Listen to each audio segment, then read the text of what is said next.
দেখুন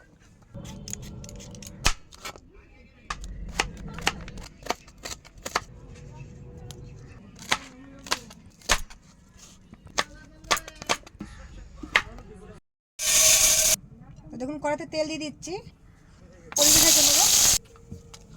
শুকনো লঙ্কা, তেজপাতা, গরম মশলা, জিরে, অন রাখো, পেঁয়াজ, কাঁচা লঙ্কা, আদা, টমেটো, মুগফলি, লবণ, হলুদ, শুকনো লঙ্কার গুঁড়ো, গরম মশলার গুঁড়ো ভালো করে ভেজে নেব। চাল দিয়ে দিচ্ছি, জল দিয়ে দিচ্ছি, উপর থেকে পনিরটা দিয়ে দিচ্ছি, আপনাদের ঢেকে দিচ্ছি 10 মিনিটের জন্য। গ্যাসে আস্তে করে ঢেকে দিচ্ছি 10 মিনিটের জন্য। 10 মিনিট হয়ে গেছে দেখুন, তো আমি উপর থেকে একটু কর্ন দিয়ে দিচ্ছি। 10 মিনিট হয়ে গেছে, তো আমি আবার 5 মিনিটের জন্য করে দেখুন 5 মিনিট হয়ে গেছে, গ্যাসটা অফ করে দিচ্ছি। চলুন ঢাকনটা খুলে নিয়েছি, ধনিয়া পাতা উপর থেকে দিয়ে দিই কাটা। দেখুন কত সুন্দর হয়েছে।